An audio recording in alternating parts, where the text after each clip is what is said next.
So, you're at your local game store and you notice a group of people playing a game of Flesh and Blood. You heard about it.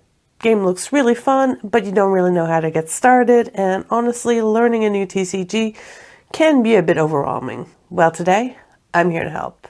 In this video, we'll have a look at basic gameplay mechanics, different products, game formats, and much more. All topics have their own timestamp, so feel free to jump ahead to the section you need. Alright, get ready to test your skills against other heroes of Rathe. Welcome to Flesh and Blood.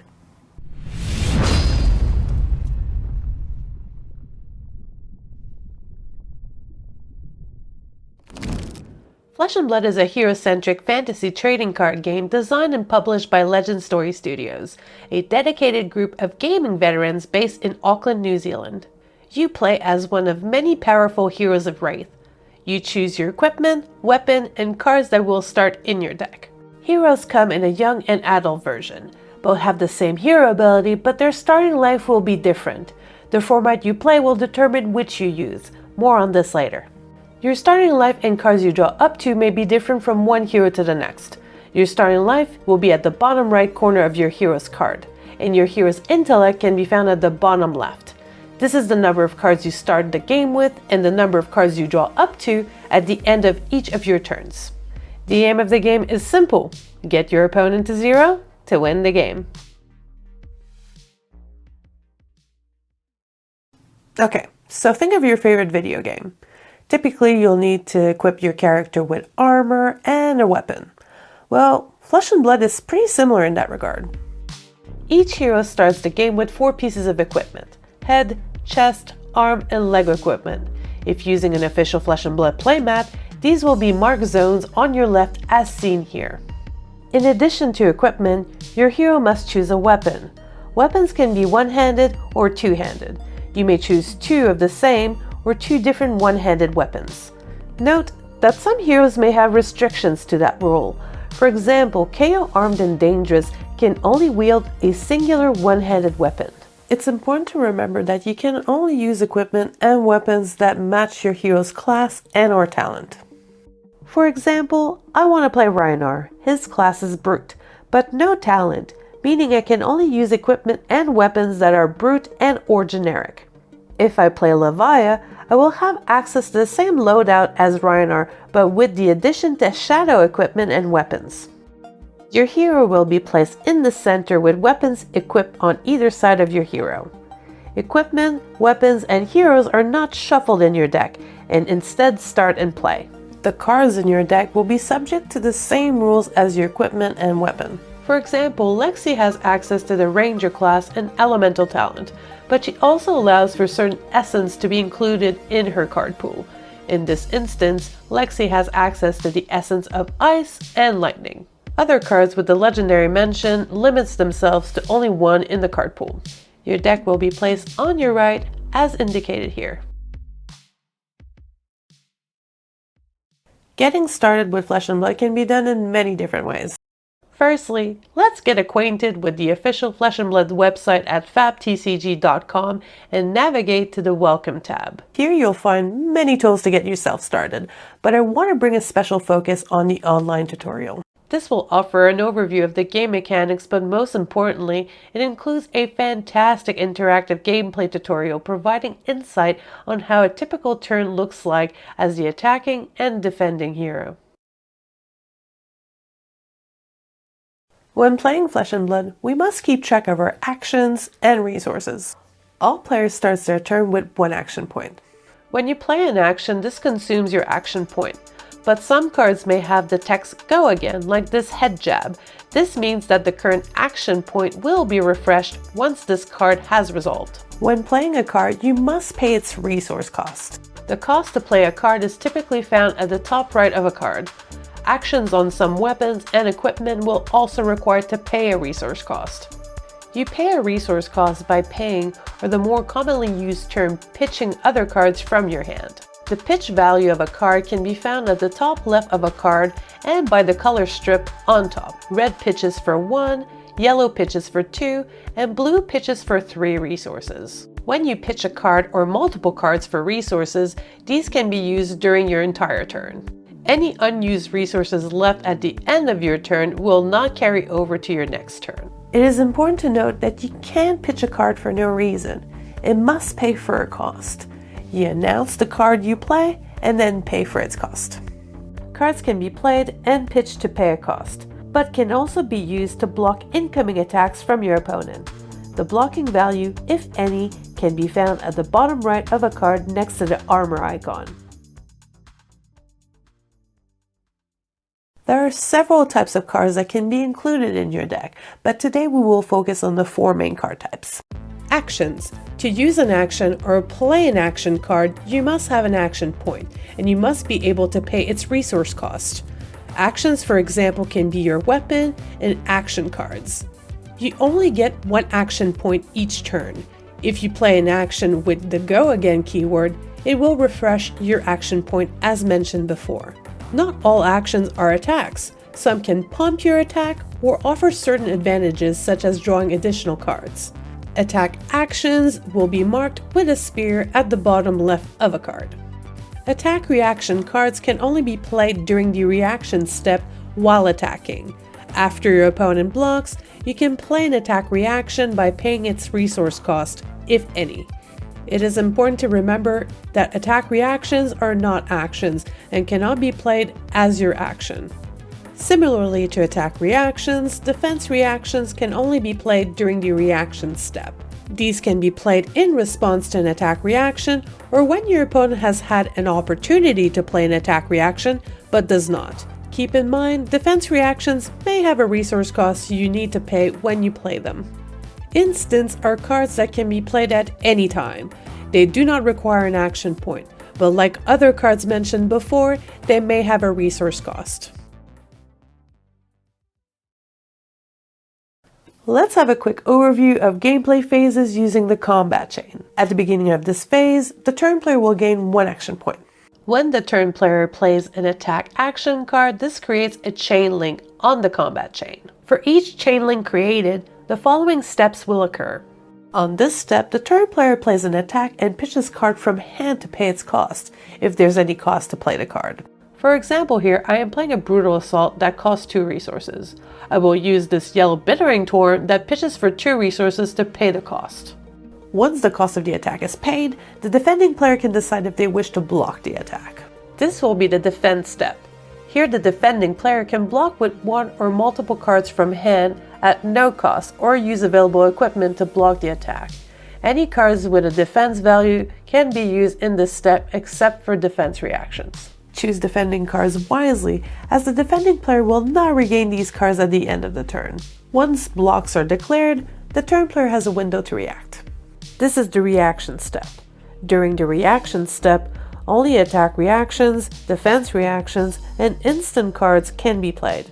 The turn player may play an attack reaction and pay for its cost by either pitching additional cards or using any remaining resources in the pitch zone. The defender now opts to use defense reactions. As mentioned before, these are the only cards that you might need to pay a resource cost to defend with. As a general rule of thumb, when a card is played, a resource cost must be paid. After reactions are completed by both the turn and the defending player, it is time to deal the damage. On the damage calculation step, players will calculate the amount of damage by adding the total attack value plus modifier, if any, and subtract the total defense value. The difference is how much damage the defending player will take. In the chain link resolution step, if the previous attack had Go Again, the turn player regains the action point and may create a new chain link by attacking with another card. Alternatively, if the attack did not have Go Again, the action is consumed, the combat chain closes, all remaining cards on the combat chain are moved to the owner's graveyard, and the end phase begins. In the end phase, all players put their cards from their pitch zone on the bottom of their deck in any order. If the turn player has any remaining cards in hand, they can then decide if they wish to place 1 card in their arsenal face down as shown here. This does provide an extra card to the turn player, but note, cards placed in arsenal can only be played. This means this card cannot be pitched for resources and cannot be used to defend, unless the card in Arsenal is a defense reaction card, since defense reaction cards are played. Then only the turn player draws back to their hero's intellect and the opponent's turn begins. If this was the first turn of a game, both players will draw up to their hero's intellect. Flesh and Blood offers two main constructed formats, which are Blitz and Classic Constructed. The key differences between these two formats are the deck size, the time allocated for each round, and the hero type that you can use. As mentioned earlier, most heroes of Rathe will have a young and adult version. For example, if you want to play Fi in the Blitz format, you will need his young hero card. This will be marked at the bottom of the card. Alternatively, if you wish to play him in the Classic Constructed format, you will need his adult hero card, Fi Rising Rebellion. Blitz is a fast-paced gameplay format. For this format, one round will generally take about 15 minutes to play. You will need a young hero card and 52 cards that makes up your card pool. The card pool includes weapons, equipment, and cards that will start in your deck. Your starting deck must have exactly 40 cards. In Blitz, your card pool may contain up to 2 copies of each unique card, unless stated otherwise. A card is unique if it has a different name and/or pitch value from another card.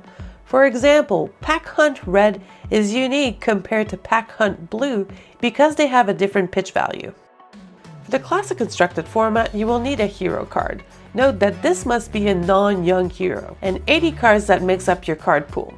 The card pool includes weapons, equipment, and cards that will start in your deck. Your starting deck must have a minimum of 60 cards and may contain up to 3 copies of each unique card. And each round takes about 30 to 50 minutes to play. For a more in-depth look at this format, I suggest watching our So You Wanna Play Classic Constructed video or check out FABTCG.com game format section.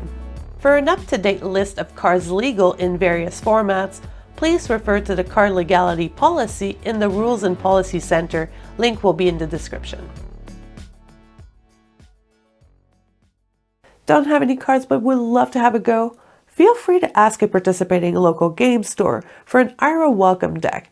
These are free but are in limited supply. Don't be afraid to chat with local players. The community is quite welcoming and happy to lend a hand with your starting needs. Another product to keep an eye on are First Strike decks. First Strike is designed for new players and serves as a gateway to upcoming booster sets. At time of recording, it will support the release of the Rosetta set. Once you familiarize yourself with basic gameplay fundamentals and mechanics, there are other great products such as pre-constructed decks. These will include a young hero, weapon, equipment, token cards, and a 40-card deck. Only need to shuffle up and play. If you wish to pick up 2 decks to play with a friend, I highly recommend picking 2 decks from the same pre-constructed set as they are typically well balanced against each other. If you wish to jump in the Classic Constructed format, Armory decks are a really great introductory product. Armory decks are a series of ready-to-play decks supporting ease of access to the Classic Constructed format. These include a 60-card Classic Constructed deck, plus hero, weapon, equipment, and token cards. Alright, let's showcase 2 pre-constructed decks, going through some basics and simple mechanics. We start by presenting the heroes we will be playing.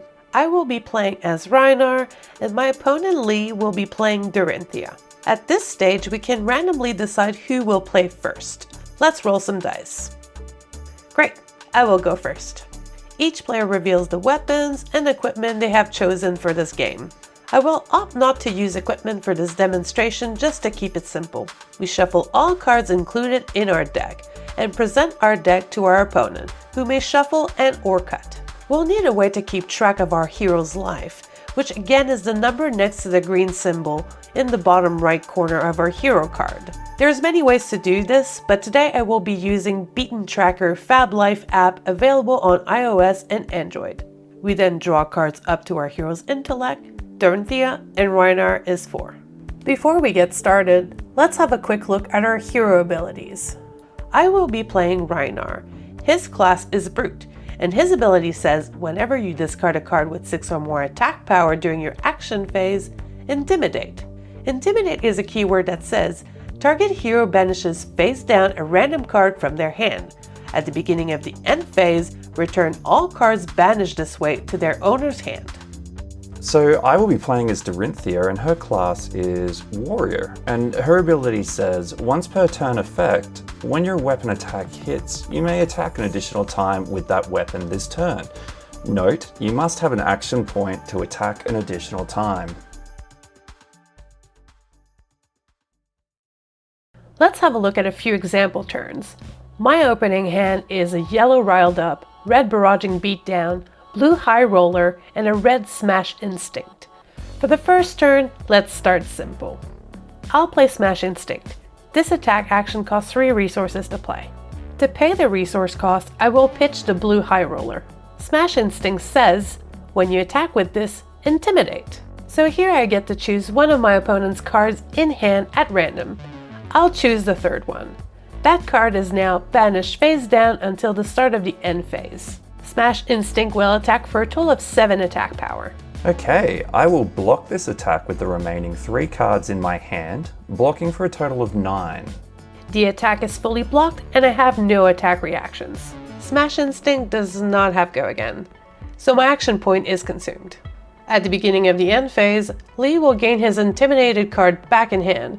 I will place the card from my pitch zone at the bottom of my deck, and I'll place the red Barraging Beatdown in Arsenal for my next turn. Since this is the first turn of the game, we both draw back to our hero's intellect. Moving to my turn, I have in hand a blue Overpower, a red Ironsong Response, a red Warrior's Valor, and a yellow Sink Below. I will start by playing the Warrior's Valor action card. This costs 1 resource, and I will pitch the blue Overpower and have 2 floating resources. Warrior's Valor says, your next weapon attack this turn gains +3 attack power, and if this hits, this attack gains Go Again. Go Again. Using one of my 2 floating resources, I will attack using my weapon, Dawnblade. Dawnblade does have a bit of text on it, but I'll get back to this later. Dawnblade will now attack for a total of 6 attack power, and it has an on-hit effect where it will gain Go Again. Looking at my hand, I have 1 card that blocks for 2 and 1 that does not have a block value. So to try to avoid Dawnblade gaining Go Again, I will use these 2 3-block cards from hand, blocking for a total of 6. Since Jackie blocked with 2 cards from hand, in the reaction step I'll use Ironsong Response at 0 cost. Ironsong Response says, reprise, if the defending hero has defended with a card from their hand this chain link, target weapon attack gains +3 attack power. Dawnblade will now gain an additional 3 attack power, going up to 9. Sadly, I don't have a defense reaction, so I will take 3 damage. Now, a couple of things will happen. Firstly, since Dawnblade hit, it gains Go Again from Warrior's Valor. Secondly, Dorinthia's once per turn effect will trigger, meaning I can attack an additional time with Dawnblade. With my remaining resource, I'll attack once more with Dawnblade for a total of 3. So I have a bit of a dilemma. I can only block for 2 using a card from hand. I will opt to keep my hand and not block the attack. I have no attack reactions. And I have no defense reactions. I will take 3 damage. Let's have a look at what Dawnblade says. If Dawnblade hits, and it's the second time it has hit this turn, put a +1 attack power counter on Dawnblade.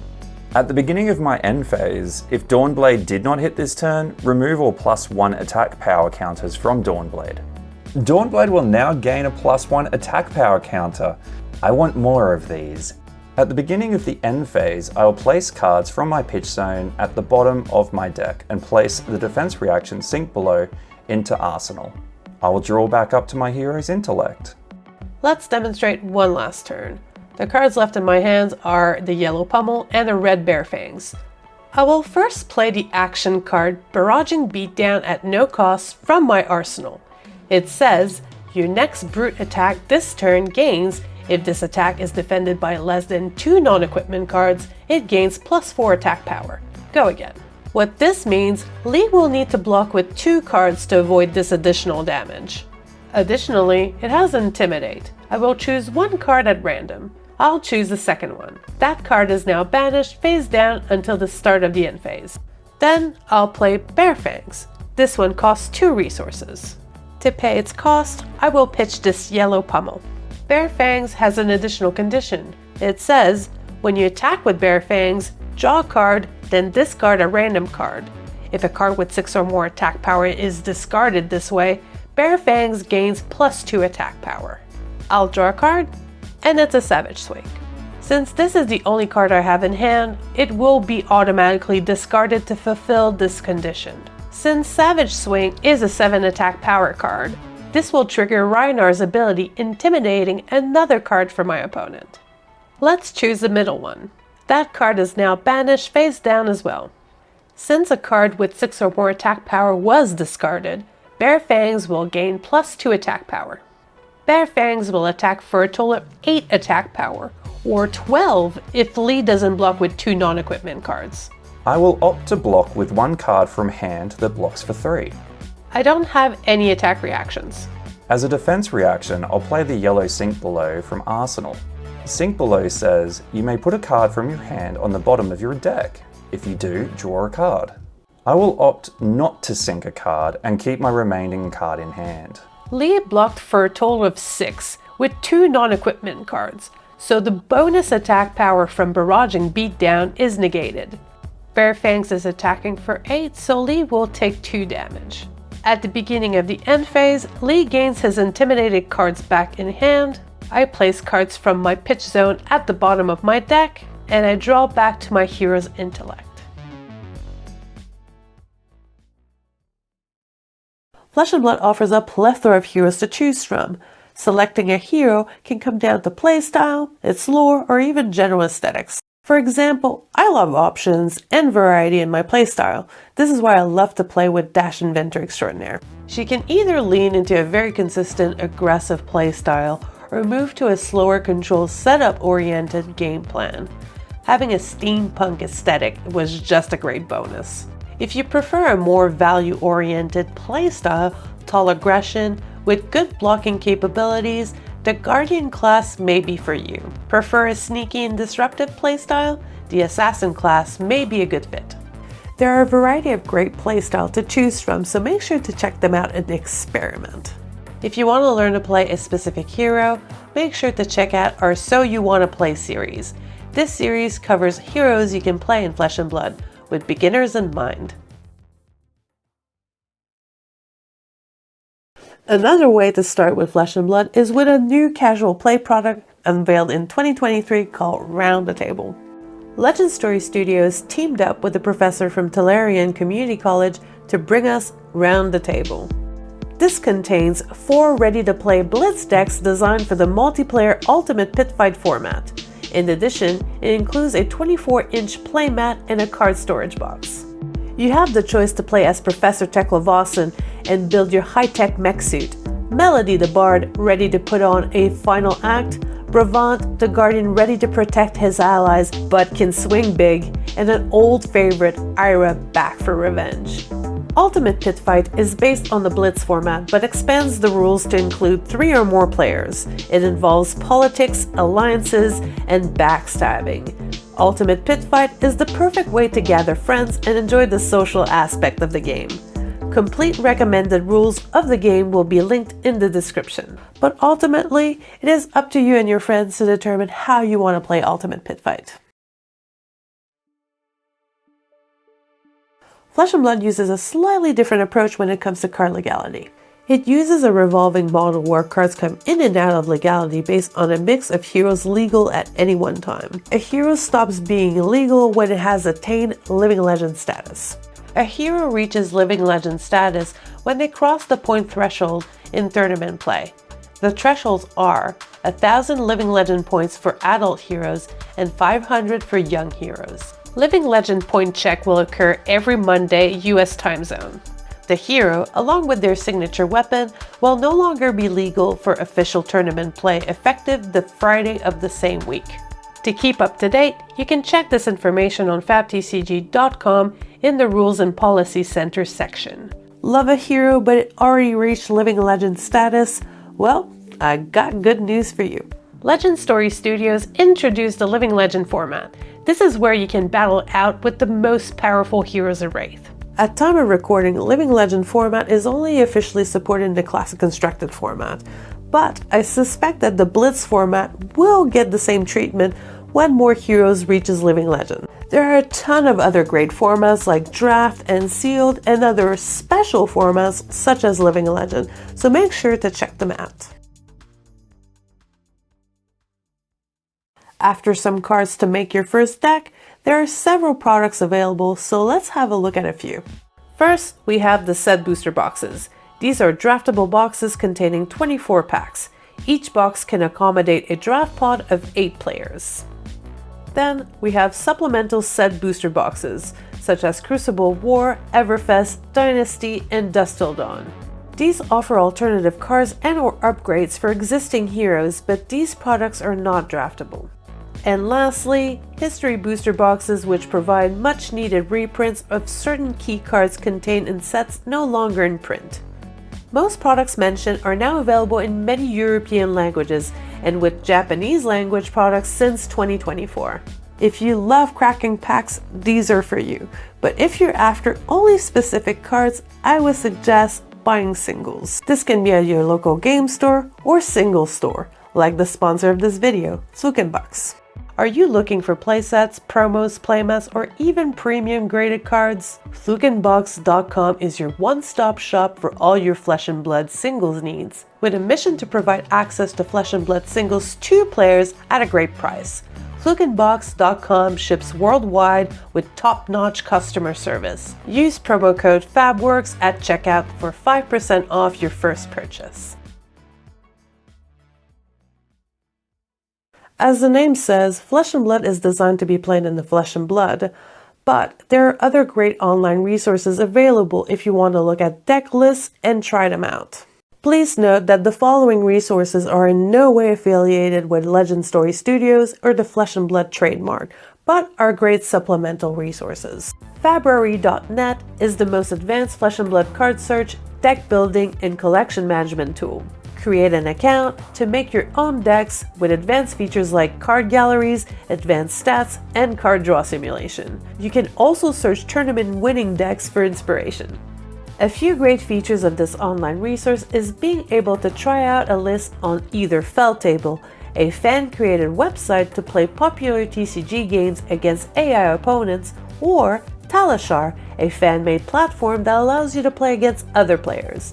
Both platforms can be directly accessed through Fabruary.net.